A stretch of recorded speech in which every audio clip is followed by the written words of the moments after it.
नमस्कार, स्वागत है आप सभी का इस विशेष सांकेतिक भाषा के बुलेटिन में। आपके साथ मैं हूं संध्या शर्मा और मेरे साथ है मेरे सहयोगी शरद मुद्गल। आइए बुलेटिन की शुरुआत करें हेडलाइंस के साथ। आज दोपहर 12 बजे लोकसभा में पेश होगा वक्फ संशोधन विधेयक। लगभग 8 घंटे होगी चर्चा। सभी प्रमुख दलों ने अपने सांसदों को जारी किया व्हिप। विपक्ष ने बिल को बताया असंवैधानिक।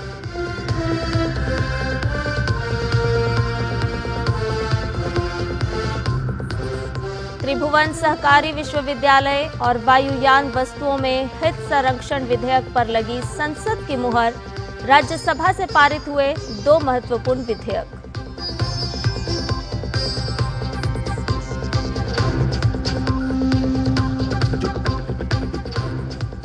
मार्च के जीएसटी कलेक्शन में 9.9% की वृद्धि। यूपीआई ट्रांजैक्शन भी 13.5% बढ़कर रिकॉर्ड 24.77 लाख करोड़ रुपए पार।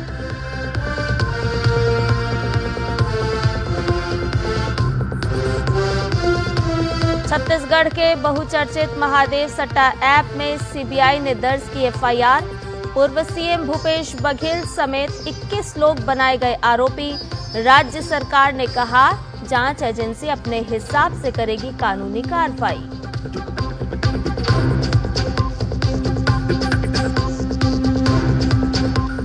और अमेरिका आज से अपने प्रमुख व्यापारिक साझेदार देशों पर लगाएगा जवाबी शुल्क। राष्ट्रपति ट्रंप आज करेंगे घोषणा।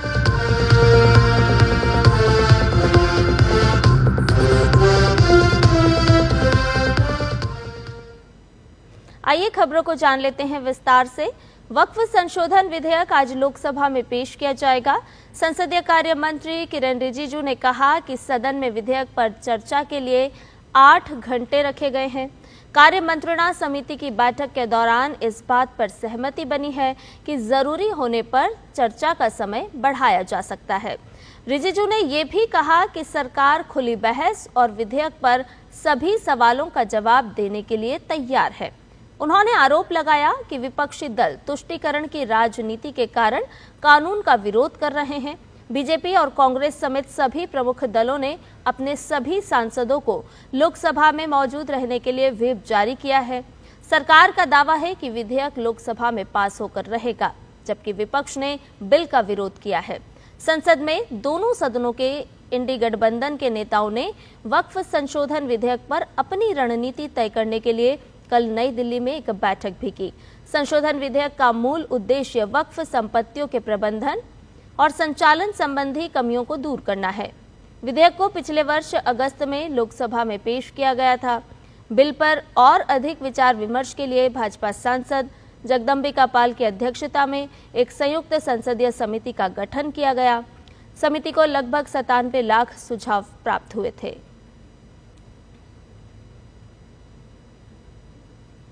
राज्यसभा ने वायुयान वस्तुओं में हित संरक्षण विधेयक 2025 ध्वनि मत से पारित कर दिया। इसके साथ ही इस पर संसद की मुहर लग गई। राज्यसभा इस विधेयक को पहले ही पारित कर चुकी है। केंद्रीय नागर विमानन मंत्री किंजरापू राममोहन नायडू ने विधेयक पर चर्चा का जवाब देते हुए कहा कि विधेयक में किए गए प्रावधानों से लीजिंग रेंट में 8 से 10% तक की कमी आने की उम्मीद है। उन्होंने कहा कि इससे देश में हवाई किराए में भी कमी आएगी। उन्होंने कहा कि अभी भारत दुनिया का तीसरा सबसे बड़ा घरेलू विमानन बाजार है। लोकसभा के बाद राज्यसभा से भी कल त्रिभुवन सहकारी विश्वविद्यालय विधेयक चर्चा के बाद पारित कर दिया गया। इस बिल के जरिए गुजरात के आणंद में स्थित संस्थान को सहकारी विश्वविद्यालय का दर्जा मिल जाएगा। इसकी स्थापना से सहकारी क्षेत्र में शिक्षा को बढ़ावा मिलेगा, जिससे सहकारी क्षेत्र में अनुसंधान और प्रशिक्षण को भी बढ़ावा मिलेगा। चिली के राष्ट्रपति गैब्रियल बोरिक फॉन्ट ने राष्ट्रपति भवन में राष्ट्रपति द्रौपदी मुर्मू से मुलाकात की। इस दौरान गैब्रियल बोरिक के सम्मान में राष्ट्रपति भवन में भोज का आयोजन किया गया। दरअसल लैटिन अमेरिकी क्षेत्र में चिली भारत का एक महत्वपूर्ण साझेदार है। मुलाकात के दौरान दोनों राष्ट्राध्यक्षों ने आपसी सहयोग बढ़ाने पर जोर दिया। दोनों नेता इस बात पर सहमत हुए कि ये यात्रा भारत चिली संबंधों में एक नया अध्याय जोड़ेगी।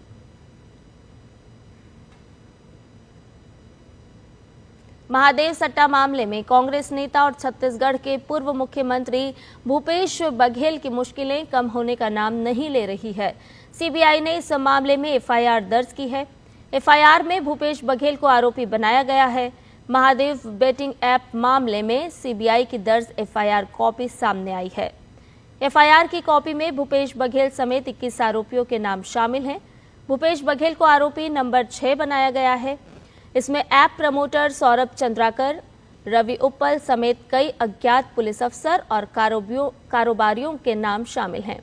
इससे पहले छत्तीसगढ़ ईओडब्ल्यू ने जो एफआईआर की थी उसमें भी बघेल का नाम शामिल था।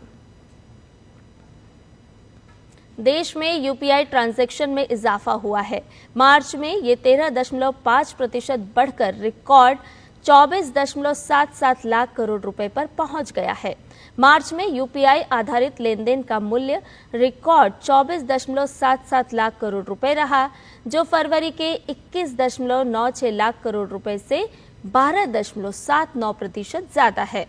सालाना आधार पर मार्च में यूपीआई ट्रांजैक्शन मूल्य में 25% की वृद्धि और संख्या में 36% की वृद्धि दर्ज की गई। देश में जीएसटी कलेक्शन में भी इजाफा हुआ है। मार्च में जीएसटी के कलेक्शन में बढ़ोतरी दर्ज की गई है।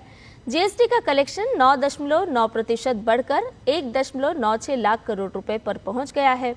पिछले साल के इसी महीने की तुलना में 9.9% की बढ़त हुई।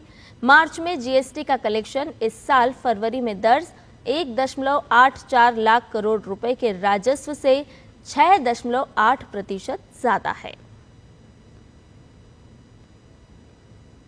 अमेरिका आज से प्रमुख व्यापारिक साझेदार देशों पर जवाबी शुल्क लगाने जा रहा है। ट्रंप की जवाबी शुल्क नीति जैसे को तैसा सिद्धांत पर आधारित है। इसका मतलब है कि अमेरिका उन देशों से आयातित वस्तुओं पर वही शुल्क लगाएगा जो ये देश अमेरिकी उत्पादों पर लगाते हैं।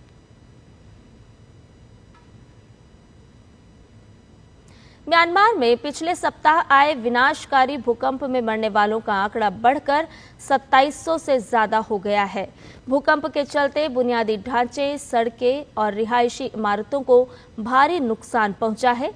वहीं म्यांमार की मदद के लिए भारत का ऑपरेशन ब्रह्मा तेजी से जारी है। मुंबई में 1 से 4 मई तक होने जा रही वेव्स समिट में सूचना एवं प्रसारण मंत्रालय के पास करीब 85,000 एंट्री अब तक पहुंच चुकी है। इस बात की जानकारी मध्य प्रदेश के पत्र सूचना कार्यालय भोपाल के अपर महानिदेशक प्रशांत पाथुराबे ने भोपाल में हुई पत्रकार वार्ता में दी। इंडियन प्रीमियर लीग में कल खेले गए मुकाबले में पंजाब किंग्स ने लखनऊ सुपर जॉयंट्स को 8 विकेट से हरा दिया। लखनऊ द्वारा दिए गए 172 रन के लक्ष्य को पंजाब की टीम ने 16 ओवर 2 गेंद में 2 विकेट खोकर हासिल कर लिया।